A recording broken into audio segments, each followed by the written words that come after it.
ಬನಶಂಕರಿ ತಾಯಿಗೆ ನರಬಲಿ ಕೊಡಲು ಯಾರೂ ಸಿಗದಿದ್ದ ಕಾರಣ ತನ್ನ ಹೆಂಡತಿಯ ರುಂಡವನ್ನೇ ಕಡಿದು ತಾಯಿಗೆ ಅರ್ಪಿಸಿದ ವಿಷಯ ನಿಮ್ಗೆ ಗೊತ್ತಾ? ಸುಮಾರು 800 ವರ್ಷಗಳ ಹಿಂದೆ ಬಾದಾಮಿಯಲ್ಲಿದ್ದ ದಂಪತಿಗಳು ಕುಂದಾಪುರದ ಈಗಿನ ಉಳ್ಳೂರು 74 ಸ್ಥಳಕ್ಕೆ ಬಂದು ನೆಲೆಸ್ತಾರೆ.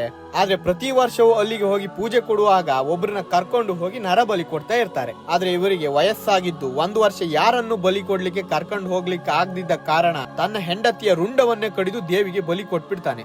ಆದ್ರೆ ಪ್ರಸಾದ ತೆಗೆದುಕೊಳ್ಳಲು ಕರೆದಾಗ ಹೆಂಡತಿಗೆ ಮರುಜೀವವಾಗಿ ಅವನ ಪಕ್ಕದಲ್ಲೇ ಬಂದು ಪ್ರಸಾದಕ್ಕೆ ಸೆರಗೊಡ್ತಾಳೆ. ನಂತರ ಅವನಿಗೆ ಇದನ್ನೆಲ್ಲ ನೋಡಿ ಬೇಸರವಾಗಿ ಅವನ ರುಂಡವನ್ನೇ ಕಡಿದು ಸಮರ್ಪಿಸಲು ಹೋದಾಗ ತಾಯಿಯು ಪ್ರತ್ಯಕ್ಷವಾಗಿ ಇನ್ನು ಮುಂದೆ ಯಾವುದೇ ರೀತಿಯ ಬಲಿ ಕೊಡುವ ಅವಶ್ಯಕತೆ ಇಲ್ಲ ಅಂತ ಹೇಳ್ತಾಳೆ.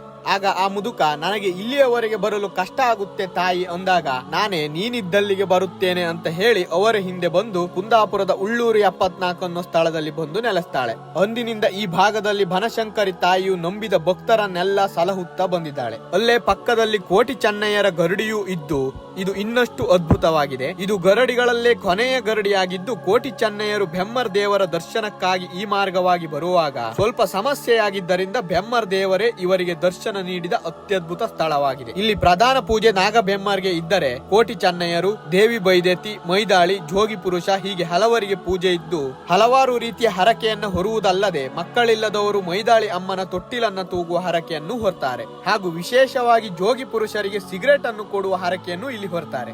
ಹೊರಭಾಗದಲ್ಲಿ ಅತ್ಯಂತ ಶಕ್ತಿಶಾಲಿ ಶಿವರಾಯ ಕಾಯ್ತಾ ಇರ್ತಾನೆ.